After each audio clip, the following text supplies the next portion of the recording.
Exercice 15, une histoire de vision dans le passé. Ce qui fait briller une étoile est en quelque sorte l'énergie libérée lors de réactions nucléaires. Au début, l'étoile est constituée principalement d'atomes d'hydrogène en surface. Sous pression constante exercée par la force de gravitation, la température de l'étoile s'élève et permet la fusion des atomes d'hydrogène. Ils s'entrechoquent pour former des atomes un peu plus lourds qui sont les atomes d'hélium.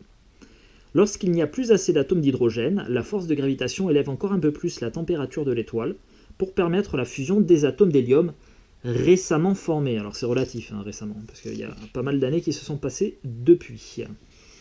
Lorsqu'il n'y a plus assez d'hélium pour les étoiles les plus massives, la température augmente de nouveau pour permettre la fusion d'hélium en carbone. Ces réactions nucléaires perdurent et forment des atomes de plus en plus lourds jusqu'à ce qu'il n'y ait plus assez de combustible. La force de gravitation fait alors s'effondrer l'étoile sur elle-même, ce qu'on appelle l'implosion. En 1 seconde et demie, le noyau de l'étoile se détruit pour former un objet d'environ 15 km de diamètre. Il se fracasse sur les couches extérieures de l'étoile et déclenche une explosion colossale qu'on appelle une supernova. L'énergie libérée produit une lumière d'une incroyable intensité qui peut durer plusieurs mois.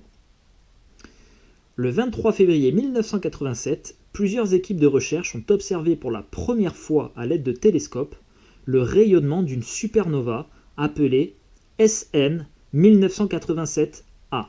Alors SN comme supernova, 1987 pour l'année, et j'imagine que la lettre A, ce doit être parce que c'était la première. Voilà. Elle se trouvait dans la galaxie du Grand Nuage de Magellan, située à environ 1,590,300 plein de 0 km de la Terre. Donc elle était très éloignée, et d'ailleurs c'est mieux ainsi, sinon on ne serait peut-être pas là. Alors, premièrement, déterminer l'écriture scientifique de ce très grand nombre-là. On y va. Donc, on écrit le premier chiffre non nul, c'est-à-dire 1. On met une virgule, on écrit tous les autres chiffres jusqu'au dernier non nul. Donc, on a 5, 9, 0, 3. 5, 9, 0, 3. Et on multiplie par la puissance de 10 associée. Donc, on regarde combien de chiffres on a après le 1. On a des groupes de 3, 1, 2, 3, 4, 5, 6 groupes de 3, c'est-à-dire 18 chiffres, donc fois 10 à la puissance 18 kilomètres. Deuxièmement, déterminer l'écriture scientifique de la vitesse de la lumière. Alors, vitesse de la lumière, 300 millions de mètres par seconde, c'est équivalent à 300 000 kilomètres par seconde. Alors 300 000 km par seconde, on écrit le premier chiffre non nul qui est 3, il n'y a aucun autre chiffre non nul, donc on va multiplier par la puissance de 10 associée et on a 5 chiffres derrière, donc 3 fois 10 puissance 5 km par seconde. Troisièmement, déterminer l'écriture scientifique du temps en secondes mis par le rayonnement de SN 1987A pour atteindre la Terre. On utilisera la formule T égale D sur V, où D désigne la distance en kilomètres de la question 1, et V la vitesse de la lumière en kilomètres par seconde. Alors, on applique ici cette formule, donc le temps est égal à la distance donc de la supernova, c'est-à-dire cette valeur-là, je prends son écriture scientifique, 1,59 0 3 fois 10 puissance 18 km, et je divise par la vitesse de la lumière, 3 fois 10 puissance 5 km par seconde. Donc ça nous donnera un temps qui sera exprimé du coup en secondes. Alors, je fais une passe à la calculatrice, et tu vas voir, je vais même pas m'embêter avec... Enfin, quoique, remarque... allez, si on peut le faire avec... on va utiliser directement... on va quand même mettre les puissances de 10, même si on aurait pu le faire nous-mêmes. Donc, fois 10 puissance 18. Et ça, on va le diviser par, entre parenthèses, 3 fois 10 puissance 5. Hop, je sors de la puissance pour mettre la parenthèse. Et donc, on obtient 5,301 fois 10 puissance 12 secondes. Voilà, ça c'est l'écriture scientifique du résultat. Ok, très bien, ça fait un sacré paquet de secondes. Et bien maintenant, on va déterminer la valeur décimale, donc l'écriture décimale de ce nombre-là pour essayer de se rendre compte. Et ensuite, on le convertira en années. Alors, 5,301 fois 10 puissance 12 secondes, eh bien je vais décaler ma virgule de 12 rangs vers la droite. Voilà. Donc on va avoir du coup 5,301. Et en fait, on doit avoir, si tu veux, 12 chiffres après le 5. Donc on en a déjà 3 ici. 4, 5, 6, 7, 8, 9, 10, 11, 12. Hop. Secondes. Ok. Donc 10 puissance 12, on est de l'ordre, ce qu'on appelle, en fait c'est le préfixe utilisé, ce sera téra. Donc on a 5,301 térasecondes. Ok, et maintenant nous on veut ce temps en années. Alors, si on le veut en années, il va falloir faire un certain nombre de divisions. J'utilise ma calculatrice. 5.301, hop là, 301, je vais directement utiliser l'écriture scientifique, fois 10 à la puissance 12. Et ce nombre-là, d'abord, je vais le diviser par 60.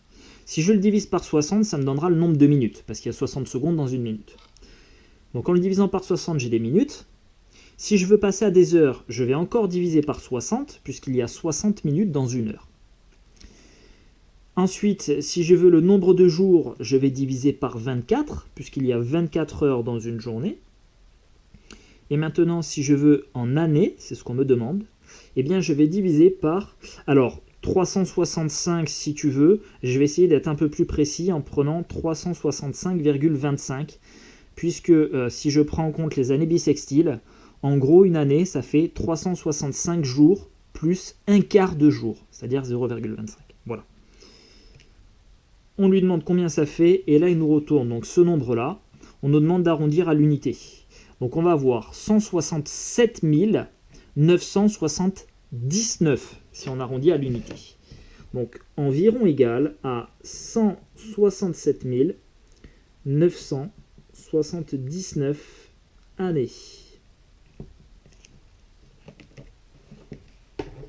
Ok.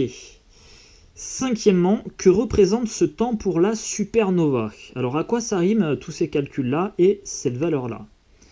Eh bien, tu vois, on a dit que la lumière se déplace à une vitesse de 300 000 km par seconde. Ça signifie que toutes les secondes, ta lumière avance de 300 000 km. Et on connaît la distance qui nous sépare de cette supernova-là, 1,5903 fois 10 puissance 18, donc là on est de l'ordre de l'hexakilomètre. Bon, intéressant tout ça, et du coup le temps, en fait ce temps-là, c'est le temps qu'a mis la lumière de la supernova pour arriver jusqu'à nous. Tu vois l'idée? Donc quand elle a explosé la supernova, eh bien la lumière de l'explosion a mis 167 979 années pour qu'on puisse l'observer depuis la Terre. Donc finalement, ça justifie le titre. Hein. Si je reprends, c'était une histoire de vision dans le passé. En réalité, en 1987, ce qu'ont observé les chercheurs au télescope, ce qu'ils ont aperçu, c'est ce qu'il s'est produit il y a 167 979 années à l'époque. T'imagines le truc? On voit super loin. Hein. Allez, on va l'écrire. Que représente ce temps pour la supernova? Donc, c'est la supernova. S'est produite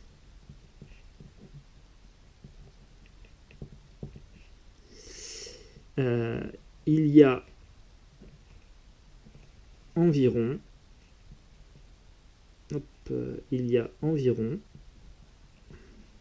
167 979 années. Alors, pas aujourd'hui, hein, ça c'était par rapport à 1987, au moment où ils l'ont observé en fait. Voilà.